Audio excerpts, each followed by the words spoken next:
Assalamualaikum warahmatullahi wabarakatuh. Perkenalkan, nama saya Asti Fauzia dengan nomor NPM di 101252232 kelas C625. Di video kali ini saya akan menyampaikan mekanisme tahapan-tahapan penerapan GCG. Untuk yang pertama, di sini ada roadmap penerapan GCG. Di roadmap penerapannya itu ada 3 tahap. Yang pertama tahap persiapan, yang kedua tahap implementasi, dan yang ketiga itu tahap evaluasi.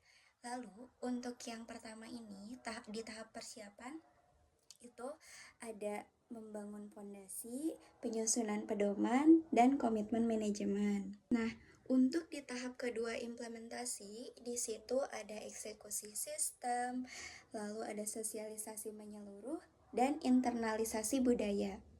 Dan untuk tahap yang terakhir, di tahap evaluasi itu ada audit efektivitas, benchmarking, dan perbaikan berkelanjutan. Nah, untuk di tahap pertama, di tahap persiapan itu merupakan tahapan krusial untuk memastikan kesiapan organisasi dalam mengadopsi prinsip GCG secara sistematis. Untuk di tahap persiapan ini ada asesmen yang merupakan identifikasi gap tata kelola saat ini. Lalu untuk yang kedua itu ada GCG manual, yang dimana di proses ini itu ada penyusunan kode etik dan pedoman GCG. Ketiga itu ada sosialisasi untuk penanaman komitmen di level eksekutif. Kedua, tahap implementasi. Internalisasi sistem mengintegrasikan GCG ke dalam proses bisnis harian. Nah, internalisasi sistem ini melibatkan pelatihan karyawan dan adopsi SOP agar berjalan sesuai dengan prinsip etika bisnis. Ada deklarasi komitmen. Itu merupakan proses pengukuhan resmi penerapan GCG oleh direksi dan dewan komisaris untuk memberikan teladan atau tone at the top bagi seluruh jajaran organisasi. Tahap 3 di tahap evaluasinya itu ada monitoring dan audit untuk mengukur keberhasilan implementasi melalui audit GCG periodik. Fokus utamanya adalah pada identifikasi kelemahan sistem dan area yang memerlukan perbaikan segera. Evaluasi eksternal juga diperlukan untuk memberikan perspektif independen terhadap kepatuhan perusahaan dan terhadap peraturan yang berlaku. Ada budaya organisasi. Budaya organisasi adalah penentu utama keberhasilan GCG. Tanpa integritas budaya, peraturan hanya tumpukan kertas tanpa makna operasional. Transformasi budaya harus menyasar perilaku jujur, tanggung jawab, profesional, dan kepedulian sosial.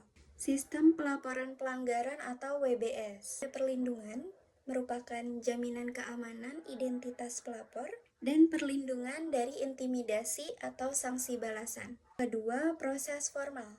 Mekanisme penanganan yang transparan, mulai dari pelaporan hingga tindak lanjut investigasi. Yang ketiga itu ada apresiasi atau pemberian penghargaan kepada pelapor yang terbukti membantu menyelamatkan aset perusahaan. Proses penanganan pengaduan. Di tahapan proses ini ada 4 tahap, mulai dari penerimaan laporan, verifikasi laporan, investigasi, dan tindak lanjut. Untuk semua tahapan proses itu, tentunya ada ketentuan dan mekanisme, juga penanggung jawab di masing-masing tahapan proses tersebut. Next, untuk struktur organisasi GCG. Organ utama perusahaannya ada RUPS, Dewan Komisaris, dan Direksi. Independensi setiap organ sangat krusial untuk mencegah benturan kepentingan dan memastikan keseimbangan kekuasaan. Untuk mekanisme dan tahapan GCG terakhir itu ada audit internal dan keselamatan kerja. Audit internal ini gunanya memastikan efektivitas pengendalian internal dan manajemen resiko. Yang kedua itu ada K3 atau kesehatan dan keselamatan kerja.